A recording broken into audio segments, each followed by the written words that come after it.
हरदि हरदपुर जइहा हो पापा।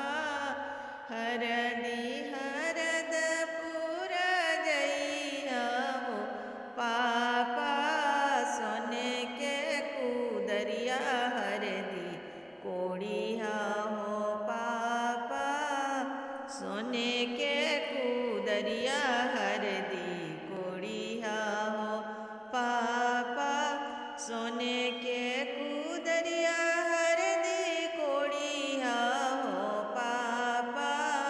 सोने के सिलौटी हरदि पीसिया हो आमा। सोने के सिलौटी हरदि पीसिया हो आमा।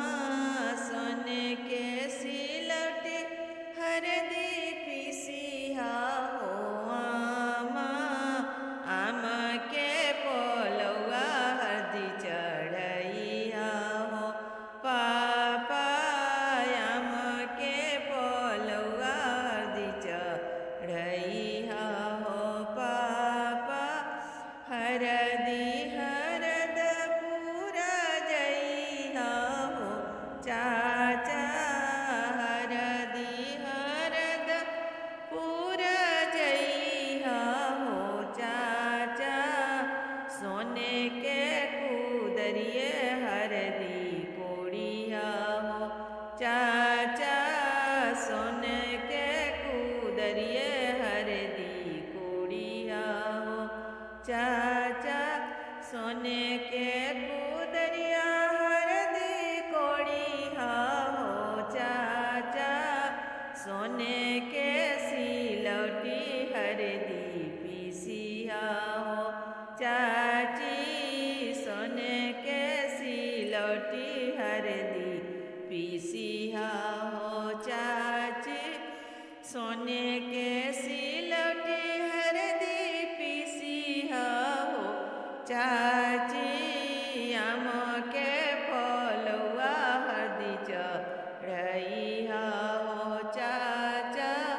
आमा के पोलौआ हरदि चढ़इया हो चाचा। हरदि हरदपुर जइहा हो भैया।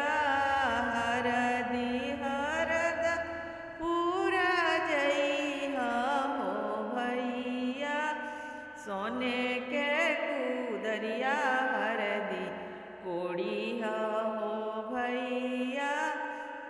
सोने के कुदरिया हरदि कोड़िया हो भैया।